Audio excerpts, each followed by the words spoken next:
2 de cada 10 mexicanos pertenecen a una comunidad indígena. Hoy hablaremos de sus derechos, tanto individuales como colectivos. Además, ¿qué situaciones enfrenta una persona que pertenece a un pueblo originario para hacer efectivos sus derechos? Bueno, pues de todo esto vamos a conversar con Mauricio del Toro Huerta. Bienvenido. Muchas gracias por la invitación. Antes de ir a nuestra charla, quiero compartir con nuestros amigos de Justicia TV algunos de los muchos estudios que usted tiene.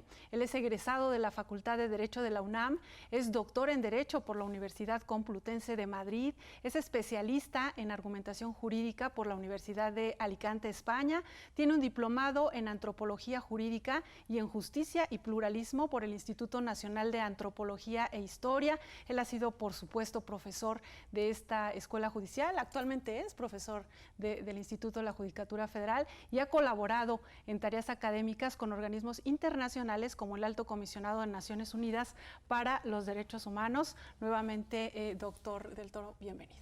Muchas gracias por la invitación. Pues, ¿qué debemos entender cuando se habla de derecho indígena? Bueno, pues el derecho indígena, como lo concebimos actualmente, ya es parte de un ámbito de esfera de protección, tanto de individuos como de colectividades. Y además se pueden entender en perspectiva. El derecho indígena supone derechos de reconocimiento, esto es, derechos de lo que se entiende y qué trascendencia jurídica tiene la noción de lo indígena, tanto en lo individual, la persona indígena, como en lo colectivo, las comunidades o pueblos indígenas. Además, este derecho se aplica a otras comunidades equiparables y también a las personas afrodescendientes, en México a las afromexicanas. Adicionalmente a estos derechos de reconocimiento, hay derechos que se dicen de autodisposición o de autogobierno. Estos no son los derechos que el Estado establece para proteger y reconocer a estas comunidades y personas, sino son sus propios derechos, los derechos que por el derecho a la autodeterminación y autonomía estas entidades colectivas generan a partir de sus costumbres o sus diferentes sistemas normativos, procedimientos de toma de decisiones, y este es un derecho propio. Y dentro del ámbito del derecho indígena está también una parte del derecho internacional que reconoce los derechos tanto de personas como de colectividades y todos los sistemas de defensa y protección de derechos tanto de las propias comunidades, como son mecanismos tradicionales de solución de controversias, como los mecanismos estatales e incluso internacionales. Entonces tenemos ya un corpus, digamos, amplio de lo que significa como derecho indígena, siendo sus principales titulares tanto las personas en lo individual como los sujetos colectivos. ¿Cómo se determina, antes de preguntarle y de que vayamos por partes, cuáles serían los derechos individuales, cuáles los colectivos, cómo se determina quién es una persona que pertenece a una comunidad indígena? ¿Por el solo hecho de que ella lo diga o debe reunir ciertas características? Sí, bueno, en principio el principio básico del reconocimiento es la autoadscripción. Esto significa que como es un derecho a la propia identidad, las personas se autoadscriben como indígenas o como no indígenas. Y también las poblaciones, los pueblos, las comunidades también tienen esta posibilidad de autoadscribirse. La autoadscripción tiene diferentes expresiones, particularmente cuando se habla de la posibilidad de que si una persona exige o considera que tiene un derecho que se le atribuye por su pertenencia a una comunidad, dependiendo qué tipo de derecho sea, también puede ser que se solicite una adscripción calificada. Esto es que la comunidad o las autoridades de la comunidad o algunas personas, de los vecinos de la comunidad o por otros mecanismos, también reconozcan esta adscripción. Pero esto es una modalidad excepcional. En principio, basta la autoadscripción para que se apliquen a esta persona y a las colectividades el conjunto de normas que los defienden y los protegen. Y cuando hablamos de sus derechos individuales, pues son los que tenemos todos, ¿no? Sí, en general los derechos individuales por cuanto hace a los derechos humanos, por ejemplo, o aquellos otros derechos que reconoce el ordenamiento jurídico mexicano o el internacional, a todas las personas, por supuesto las personas indígenas en cuanto a personas tienen esta posibilidad, y particularmente si hay algunos derechos, digamos, estos derechos en cuanto ya a la noción de indígena protegen particularmente la no discriminación, entonces que no sean estas personas discriminadas en ningún ámbito por su adscripción indígena, por su identidad indígena, a partir de un reconocimiento de la diversidad cultural y de la pluralidad en las sociedades en general y particularmente en la sociedad mexicana.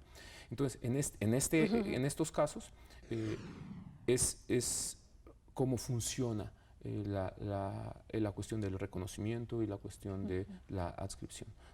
En otros ámbitos hay derechos, como lo comentaba hace un momento, de las comunidades, y esos derechos que también pueden ser individuales, que se reconocen en la comunidad, el derecho, por ejemplo, a ciertos sistema de cargos, a cómo se van estableciendo, el derecho a participar en la asamblea, este tipo de cuestiones son derechos que son individuales, pero que no son universales o que no pertenecen a otras personas. Son derechos, digamos, al interior de la comunidad. Entonces, también pueden ser derechos individuales. Entonces, vamos a hacer una pausa y regresamos con esta parte de los derechos colectivos. Con mucho.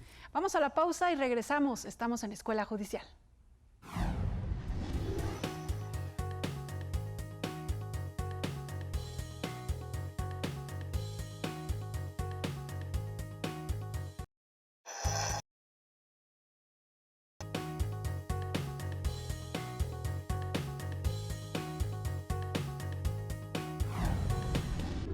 Ya estamos de regreso y seguimos conversando sobre el tema de hoy, derecho indígena. Ya nos explicaba cómo tienen ellos estos derechos individuales como cualquiera otra persona, pero en específico llegan a tener algunos dentro de su comunidad, y también están los derechos colectivos.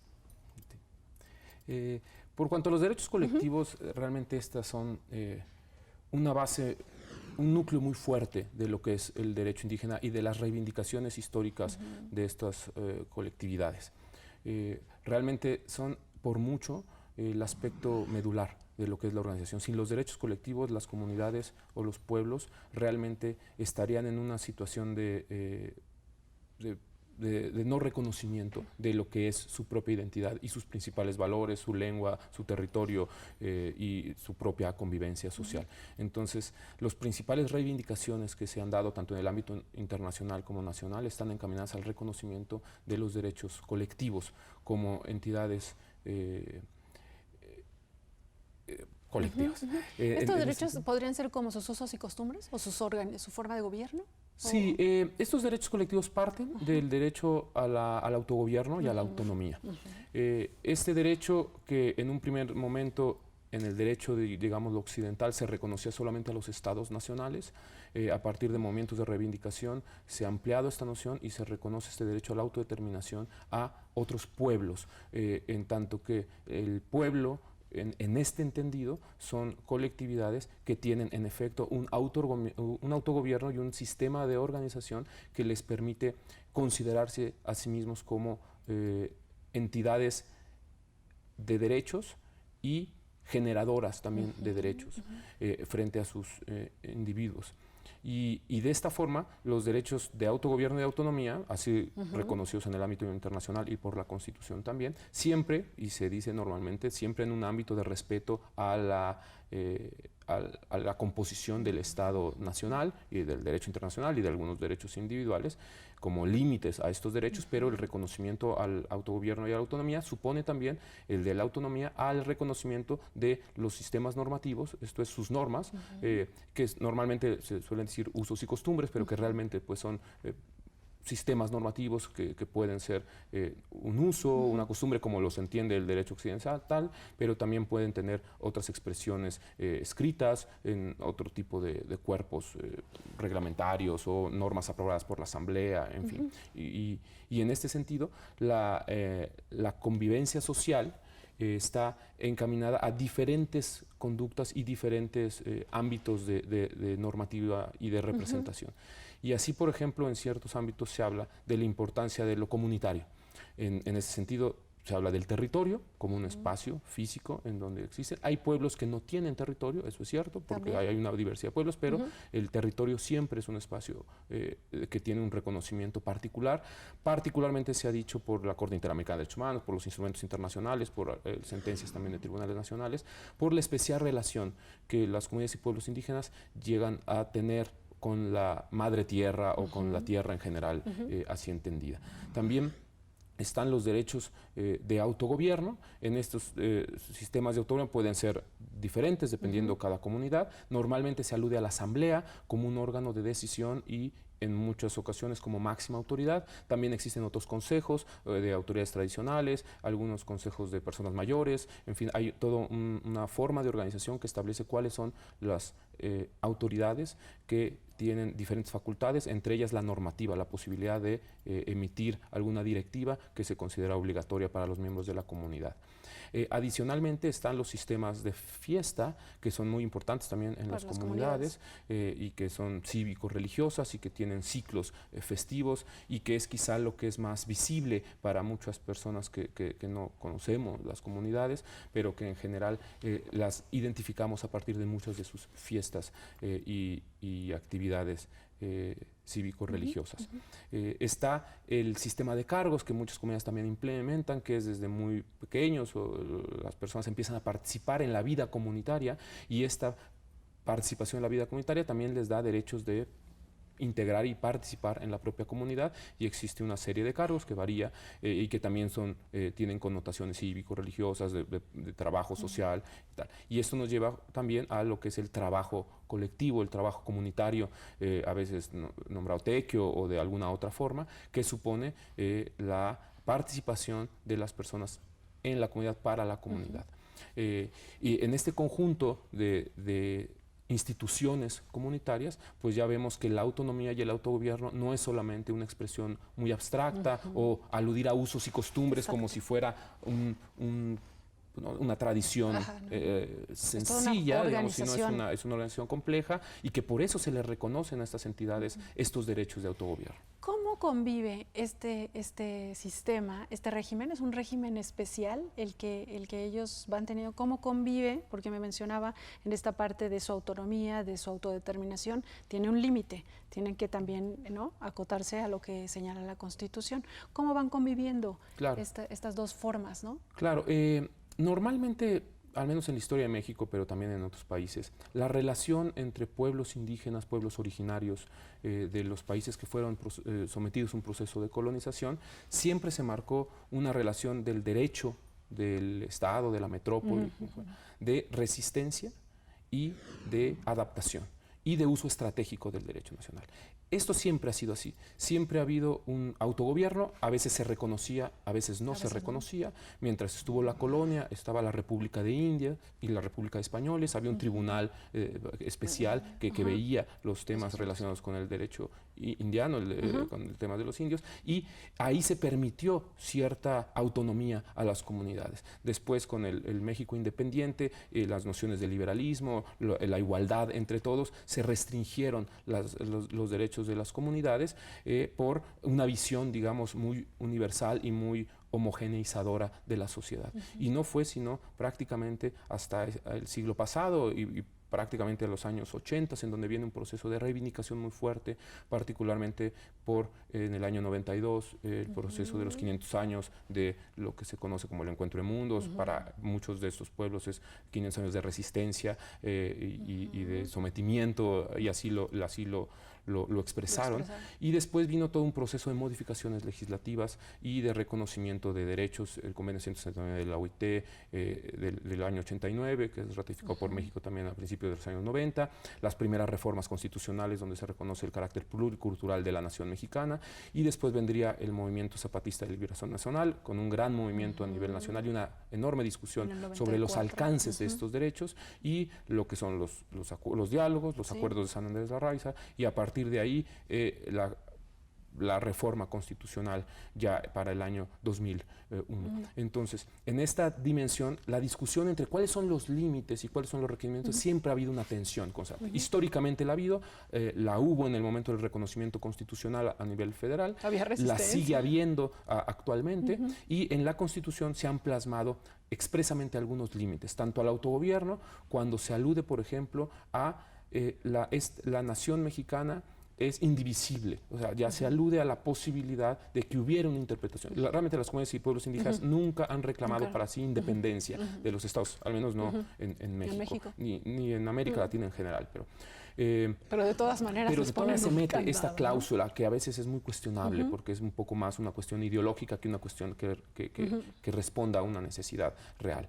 Después se alude a la autonomía siempre en el marco del respeto a la Constitución, los tratados internacionales y los derechos humanos. Entonces se establece un límite expreso también a eso. Ahora, ¿qué son los derechos humanos? Sí, también hay derechos humanos para las personas indígenas, y los derechos indígenas dentro de una noción están dentro de los derechos humanos, así lo concibe la Organización de Naciones Unidas y la Declaración de Naciones Unidas sobre Pueblos y Comunidades Indígenas. Y en este sentido, los derechos humanos son parte también de los derechos que gozan las personas y los pueblos indígenas. Entonces, ese límite también a veces no es tan claro cuál es. Y últimamente, incluso en las modificaciones constitucionales, las más recientes, aluden a los límites o los respetos a las mujeres en la participación política. Y grupos vulnerables. Y algunos grupos también vulnerables a las comunidades. Déjeme hacer una pausa para no interrumpirle en esta idea y volvemos con más sobre este tema. Regresamos a Escuela Judicial.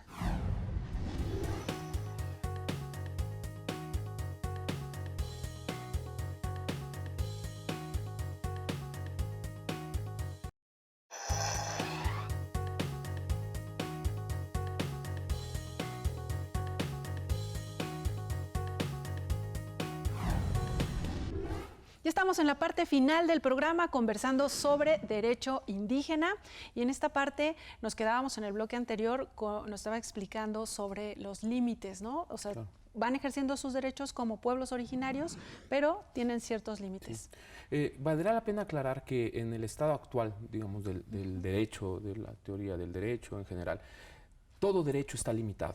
Tanto los indígenas como los no indígenas, tanto lo de los estados nacionales, por el derecho internacional. Entonces, realmente son, digamos, límites externos a los derechos, límites internos, en fin, cada quien alude a diferentes expresiones, y normalmente en algunas corrientes se habla del núcleo duro de los derechos. Entonces, hay un núcleo duro de cada derecho humano particularmente que no debe incidirse, porque de incidirse entonces ya había una violación, y esta violación puede ser en gravedad diferente.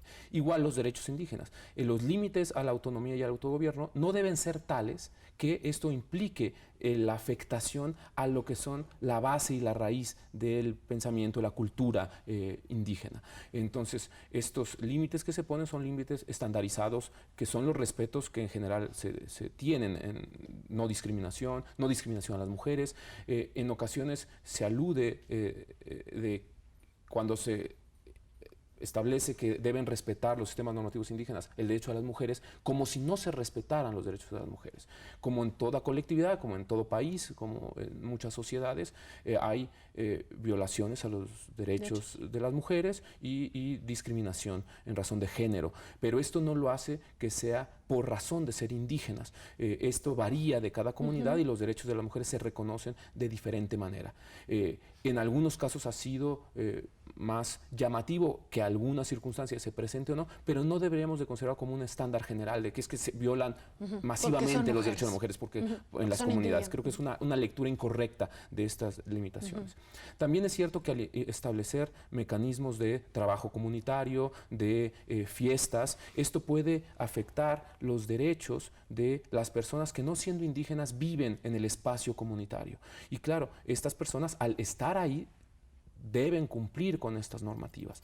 ¿Hasta qué punto se pueden ver o no limitados sus derechos, pues hasta cierto punto. Entonces estamos hablando que el derecho de autogobierno y de autodisposición normativa supone que va a afectar derechos de terceros, sí, que va a incidir en los derechos humanos de las personas que conviven, tanto dentro como que participan en la comunidad, no siendo ellos indígenas. Los va a ver afectados, pero mientras no sea una violación grave, que no se justifique, pues bueno, mientras no, es el límite de la autonomía, porque así funcionan todas las organizaciones. Claro. Se imponen ciertas restricciones a diferentes conductas de los individuos y eso no supone una violación a los derechos humanos, aunque haya una incidencia en las formas de participación. Entonces alguien puede decir, en una comunidad se respetan estos en ciertos grados, el Estado lo hace de otra forma. Bueno, estas comparaciones en ocasiones son problemáticas, pero deben de valorarse en su contexto y eso es muy importante. Viendo este tema del derecho indígena desde el enfoque del acceso a la justicia, ¿qué podemos comentar sobre, por ejemplo, el derecho a la consulta? ¿Sería como uno de los más visibles, digamos, claro, que se han judicializado, que se han establecido criterios o qué otros? Esto es muy importante, estos dos aspectos que tú señalas. Uno, el acceso pleno a la justicia de las personas indígenas. Otro, el reconocimiento pleno de los mecanismos de solución de controversias y conflictos al interior de las comunidades como parte del derecho de las personas a una justicia. Mi justicia, la justicia, pongamos, tradicional. Después, el derecho al acceso a la justicia del Estado. Y ahí hay un catálogo de derechos, no discriminación, derecho a la traducción y derecho a consideración las propias normas internas. Y por el otro está el derecho a la consulta, que es, dentro de otros, una garantía institucional para proteger a las comunidades, para permitirles también participar. Entonces, es un derecho de protección por un lado y un derecho de participación por el otro. Y en esta medida, el derecho es un derecho colectivo que supone la consulta a las autoridades comunitarias, no a todas las personas, salvo que la propia comunidad decida hacer una consulta universal. No es la consulta popular establecida también en la Constitución u otro tipo de consulta, es una modalidad específica regida por el derecho internacional particularmente y también por muchos criterios judiciales que así lo han reconocido tanto la Suprema Corte de Justicia de la Nación como el Tribunal Electoral del Poder Judicial de la Federación, para fortalecer la convivencia al interior de las comunidades y evitar fragmentaciones, que podría ser una consulta general. Por eso están las autoridades y los órganos representativos, dice la norma. Entonces, la consulta es a los órganos representativos, que debe ser de buena fe, hecha por el Estado, con la finalidad de obtener un acuerdo o un consentimiento de estas comunidades y particularmente a través de mecanismos culturalmente accesibles. Esto es, si se requiere hacer en la lengua de la comunidad, pues tendrá que ser en la lengua, que tendrá que ser previa e informada, esto es, diciendo las condiciones y las consecuencias que el proyecto de desarrollo o la medida administrativa o legislativa pudiera implicar. Y este es un derecho nuclear de las comunidades y así lo han reivindicado en diferentes momentos y en diferentes lugares, en diferentes partes del mundo. Se nos termina el tiempo y no quisiera despedirme sin que nos diga por qué es importante que los operadores del sistema jurídico, estamos hablando, ¿no?, de acceso a la justicia, pues estén capacitados, sensibilizados en este tema de los derechos de los indígenas. Claro, es importante porque vivimos en un país pluricultural. Es importante porque son derechos que conforman parte de la dignidad de las personas indígenas. Es importante porque en la medida en que se respeten los derechos, la convivencia social se hace en términos pacíficos, en términos de mayor socialización. Y es importante porque al vivir en un México pluricultural, todos tenemos ese patrimonio cultural. En este año de las lenguas indígenas, 2019, el fomento, la promoción y el acercamiento a las lenguas como la puerta para conocer el mundo de las comunidades indígenas es fundamental. Los juzgadores son los garantes de estos derechos y también posibilitan las transformaciones sociales en términos pacíficos y en términos de reconocimiento de derechos, conformando diálogos, porque el diálogo es la mejor forma de convivencia en sociedades democráticas. Y de resolver nuestros conflictos. Pues, doctor Mauricio del Toro, muchísimas gracias. Un placer que nos haya acompañado. Muchas gracias. Gracias también a usted por su atención y gracias al equipo de producción que hace posible este programa. Soy Verónica González y lo invito a que se quede en la señal de Justicia TV.